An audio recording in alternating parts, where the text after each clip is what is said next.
Hi, this is Ellen Egan. Welcome to another in the series from www.mypublicspeakingskills.com, the series to improve your public speaking skills. What we're going to be talking about today are props. And props are anything that you can use to enhance your presentation, anything that you can use visually to support your message, to help the people in your audience feel more comfortable with your topic, anything that basically supports what you're trying to present. So with props, we can use things like flip charts as props. We can use pictures, we can use graphs, we can use examples of your product, we can use PowerPoint as a prop. Now we will be discussing PowerPoint more in later videos because that's a whole topic in its own. But today we're going to actually talk about flip charts as an important way that you can get your message across and that you can present props, because you can do so much with just these pieces of paper. Now, when we're working with flip charts, one of the first things that you want to remember is that you want to prepare your flip charts. You want to be able to go into the room where you're going to be presenting, go in early, and make sure, first of all, that you have the flip charts there, that you have all the tools that you need. And when you go in early, you're going to be able to take a look at the setup of the room and know where you want to position your flip charts, so that as you're writing and you're talking, you're never turning your back on the audience. You want to make sure that you have them positioned so that they're comfortable. If at all possible, try and get two. It's a whole lot easier that way. Also with flip charts, we want to think about how we're going to prepare the pages, because you can think of these as pictures that you're going to present, and you prepare the picture beforehand. You can also think of them as methods that you can use for notes. So you can write notes to yourself on what you want to say. Now, for example, if I were preparing my flip chart, what I might want to do beforehand is prepare the pages, and importantly, be able to use big letters. So you see that I've written here, I try to use letters that are about as big as my finger. Okay, so if you're trying to think, how big do I need to write? Write about as big as your finger, and you'll know that the people in the back of the room will also be able to see what you've written. Also, if you can, write in capital letters so that you're writing as clearly as possible. Once again, you want to make sure that everybody in the room, from the back to the front, are able to see what you've written. Another thing that you'll want to be able to do, now you may not be able to see this, I've actually drawn lines underneath my text here. So I've taken out a ruler and actually drawn in pencil so that I can keep everything straight. You know, sometimes when people are writing on their flip chart, they begin writing and you can't read a thing, especially the person at the back of the room. So we're going to draw lines to make everything nice and neat. We're going to use nice big letters.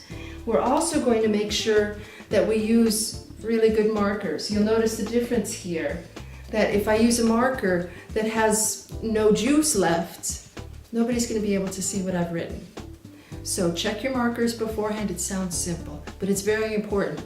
Also, please only use blue or black, because people can't see the other colors at the back of the room. I know a lot of people like to use red. That's fine if you want to accent something, but please don't use red for all the writing because the people at the back can't see it. And if you find when you're talking that one of the markers doesn't work, please throw it away, because the number of times you'll go back to use it again and drive yourself crazy, just get rid of it. So one of the next things we want to do, let's see, we've drawn lines, we're using big letters, we're preparing our pages. When the idea you're getting here is that we're planning out our presentation. We're planning it out using the flip chart, not just as a place that we're writing along with the audience, although that's very useful, but we're also planning out a presentation so that we know exactly what's coming next. One of the things you may want to do as you're planning this out is to leave a blank page in between. You'll see that I've already prepared my next page, but I left a page in between in case I want to bring something up with my audience and I want to write. I have the space available. I can use this for audience interaction. I can ask a question and get answers. and write them on the page in between rather than searching for a blank page. So if you can, try and skip pages.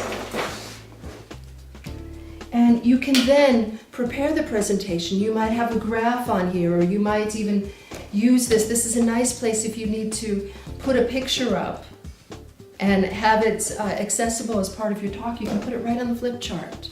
So you can use the pages as props.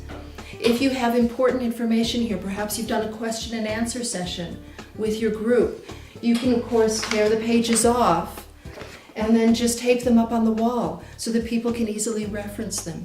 Use them as part of your presentation. They're there for you. Also, I've written up here that we can use them to be interactive. It's important with your flip charts that you use them to be able to get feedback from your audience. Let's say you have a question. When I talk about this particular topic, what does it make you think of? And you can take your marker and start writing and get feedback from your audience. When you have that sort of interaction, first of all, people love to see their words written up in front of the room. It helps them to understand that they're part of the presentation. Also, this is an old teacher's trick. Anything you write up on the board, people remember because they think, oh, I'm going to be tested on this. So if it's important, write it on your flip charts, okay? Once again, you get that kind of interaction. With this sort of prop, people are then paying closer attention to what you think is important within your presentation, okay? And you can just keep doing this as you need to and move on through your presentation using your flip charts. Now, as I mentioned, there are all kinds of props that you can use within your presentation. You can use pictures, you can use graphs, you can use anything you like. Of course, you can use PowerPoint presentations.